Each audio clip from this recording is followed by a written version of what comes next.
Kaya yung mga itsura nila, maganda. Mga dry sila, mga singko. Hindi ibig sabihin, hindi sila naaanggian. Ganda dyan, linisin natin habang di pa malakas ang ulan. Kaya, chinek lang natin. Ayun, nakita nyo yung saddle natin, medyo basa yung pakpak. May kasabihan nga tayo umulan, bumagyo, ayos lang. Matumal! Walang bumibili, mga singko. Dahil ang ulan, wala ring hinto. Ano ba yan? Ano ba naman tong ulan na to? Tapos may mga papasunod pang mga bagyo. Hey, ito nyo, baha. Baha at umuulan dito sa ating pwesto, mga singko. Dito kasi mga singko ay napakahirap dahil nga yun. Tignan nyo nga kung ginawa natin. Puro tarapal yung mga kulungan natin hanggang dito sa mga lovers. Dahil nga malakas ang hangin, naanggian sila, baka magkasakit. Kaya ginawa natin puro tarapal ang kanilang kulungan ngayon, mga singko. So yan, pag ganitong pangit ang panahon, may mga bagyo, napakahirap. Pero okay lang, ayos lang, mga singko. May kasabihan nga tayo umulan, bumagyo, ayos lang.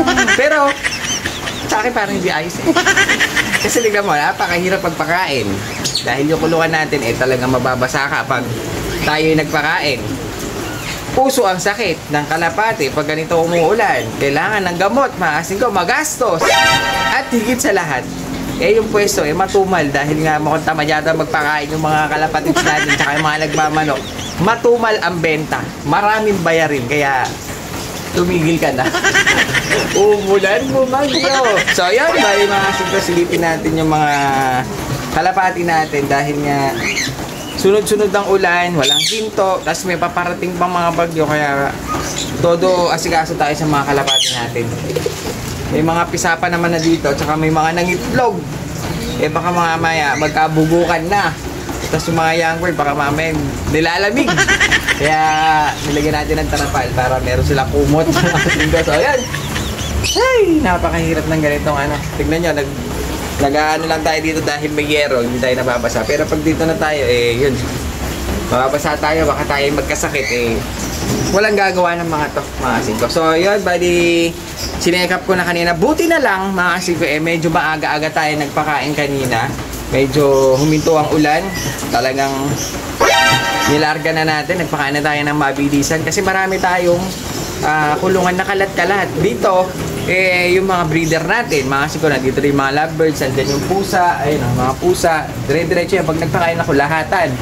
Tapos yung aso nandito. Meron tayong kulungan sa taas. Banda dun sa harap namin, mga singko, nandun yung mga stock bird natin at saka yung mga laruan natin. Kaya sobrang hirap dahil kalat-kalat sila. Napakahirap, mga singko. Hindi tulad yung isa lang. Tapos may bubong ka, yung mga sa tulad ng mga malalaking lock. Nandun na yung breeder, nandun yung flyer, nandun na. Napakadali. Tapos di pa sila nababasa. Tayo, konti ganyan lang, ayun babasa tayo. Umulan, bumagyo. Bali, nandito tayo. Silipin natin yung mga ibon natin dahil nga ganitong masamang panahon, napakahirap sa atin kapag tawag dito, magpapakain, tapos minsan sisipunin. Kaya pag ganito, check up ko sila kung may problema sa kulungan, baka mamaya nababasa. Kung may problema dun sa mga ibon, baka mamaya nagkakasipon na pala dahil non-stop yung ulan. Tapos may paparating pang bagyo, my God.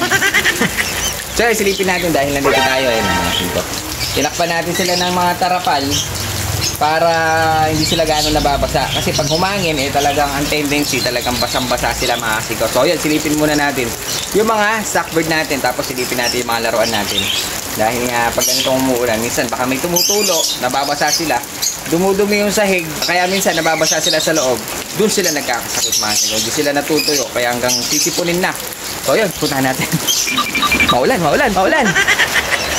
So, ayan, bali nandito tayo ngayon sa mga stockbird natin. Dito, medyo okay lang. Titignan nyo dito, dry na dry. Hindi pa tayo naglilinis dito, mga singko. Pati mga kahoy nila, dry. Kaya yung mga itsura nila, maganda. Mga dry sila, mga singko. Hindi ibig sabihin, hindi sila naaanggian, hindi sila nababasa. Kahit yung mga pagkainan natin, kanina kasi nagpakain tayo, hindi sila nababasa. Medyo marami talaga dito, mga singko. Halos nag-prepare na sila. Pero okay lang yan, nagagamit naman natin. Kasi minsan pag nagsasalang tayo dyan, pinapamigay natin sa mga tropa pips para masubukan mga singko. So ayan, medyo okay naman yung mga ano natin dito. Tingnan natin yung dun sa kabila sa mga laruan natin dahil nga itong kulungan kong to mga singko matagal na to kaya alam ko hindi tumutulo dito kasi yung sa may laruan natin bago lang yon kaya hindi ko alam kung may tumutulo kapag umuulan. Tara. Kasi tinakpan ko na dati yan ng yero no. Nakikita yun, tinakpan ko siya ng yero kaso hindi ko alam kung talagang effective yung ating pagkagawa. So yan, bali dito sa mga laruan natin, may mga nakita akong basa yung buntot, basa yung katawan. Ibig sabihin, nababasa sila. Ayun no, ibig sabihin may tumutulo dito banda, mga singko. Ayun, may tumutulo dito. Tsaka doon sa kabila, ayun no. So yan, bali yan ang tatakpan natin mamaya. Doon sa gilid, meron din no. Pero dito medyo ma-clear na. Tapos dito sa pugad nila, wala, mga singko. Kaya goods naman, konti lang, patak-patak lang yan mga singko, pero ang pangit kasi dyan, hindi matutuyo yung mga dumi. So ayan, may maganda dyan, linisin natin habang di pa malakas ang ulan, kaya chinek lang natin, ayun nakita nyo yung saddle natin, medyo basa yung pakpak. Ibig sabihin, nabasa siya mga singko. May mga nakita nga ako dito kagabi, kasi gabi tayo nagpakain kahapon, may nakita ko dito, may mga umitlog pa nga hindi na natin pinapapisa dahil nga naka-break lahat ito mga singko. Ayan dami nating ibon, my god, lasa pa to ka. Ayun so ayan medyo malulam mga singko, kaya tignan mo yung camera natin medyo madilim. Bali yung barb natin ayun nagpisa na naman sila.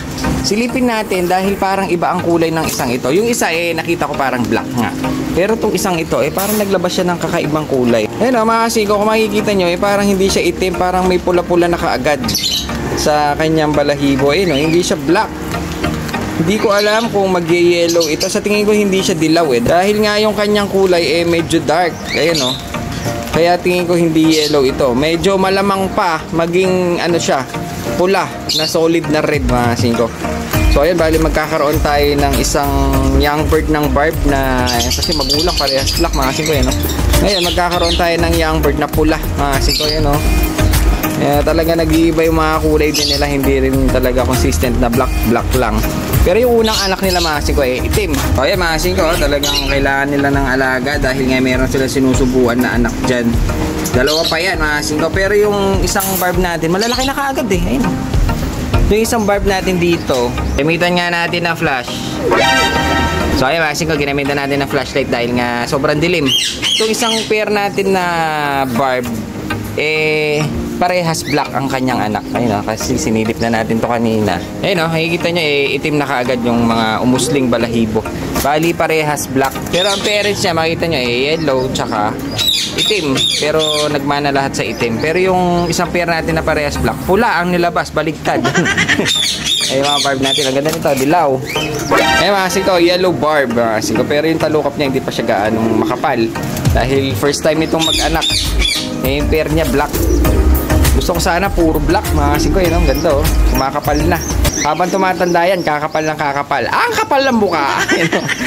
Kaya mga singko, talagang lumalakas na yung ulan. Talagang kumanta lang tayo ng umulan bumagyo lumakas lalo. Papasa na ako dito. Let's go! Umulan bumagyo, ayos lang. Basa ako.